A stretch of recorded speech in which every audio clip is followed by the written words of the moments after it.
Got an 84 Honda Z50. Like 3 or 4 years ago, we bought 40 plus Honda Minis. We had a double-decker trailer that we drove down to Maryland to pick up the biggest collection of Honda Zs. We had every year of the Honda Z50 from 68 on up, and we've brought through a ton of these since then. It felt like we hadn't brought through any in 2019, and I wasn't really sure what the market was like. One of my good buddies, Billy Blythe, retired Isle of Man racer, aficionado, loves these old Hondas. He had a mint 83Z that we brought through, and we sold it in a few hours to a good friend of mine. But we had several interested buyers. A great running Z that went for $2,500. What you're looking at here is nowhere near as nice as that bike. It has good bones, the frame's straight, the wheels are there.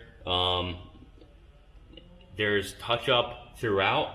Looks like the frame, like you look in some of these spots, the frame has not been touched up, but you see like the wheels have been.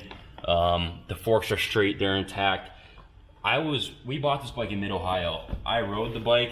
It ran fine once you got it going, but it didn't feel like it had a lot of grunt. We did a compression test and it had 105 PSI, which is kind of low. So she's gonna need a top end. We brought the bike in, and on the left side of the tank, it started hemorrhaging fuel. This wasn't a problem at Mid-Ohio, but I'm not sure if it was the heat from the trailer. But is it a hairline, Eric? So there's a hairline split in the bottom of the tank, which is a shame because the original paint's in good condition. Gas caps are there, good condition. Let's look at the inside of the tank. Look at the cap; that doesn't look too bad.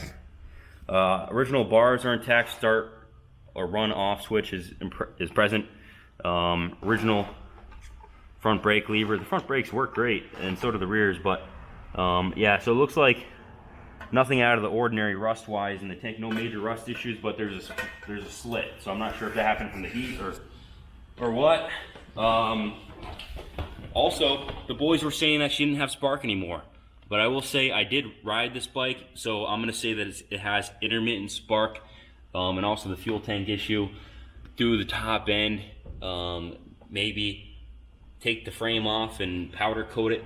And this one's got a lot of potential. The original shocks.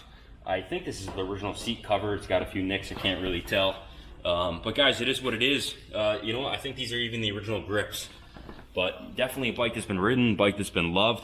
It's got some hours on it. Refresh it. This is a phenomenal base for a build. It was a runner. Although it ran weak, there was no funny noises or what have you. I know for a fact the bottom end is going to be good. You put a top end on this guy, go through her, and then you're really going to have something. These Z's are going through the roof. We've talked with many Z collectors, and the general consensus is that well, the early Z's and maybe some of the late Z's in really good condition, those are the ones that are bringing the money. But the fact of the matter is, these are few and far between these days. So finding another 84Z with a tank that nice, granted this one needs to be repaired, one that shows well, and you're going to be paying up for it. So they're getting hard to find. Oh, low start bid, no reserve on this one. We're just gonna let her go. We got 40 bikes backlogged in the service shop and more coming in. So we got to pick our battles here, and we're gonna pass the torch on this one so we can get this shipped anywhere in the States inexpensively. Guys, it is what it is. Original exhaust is intact.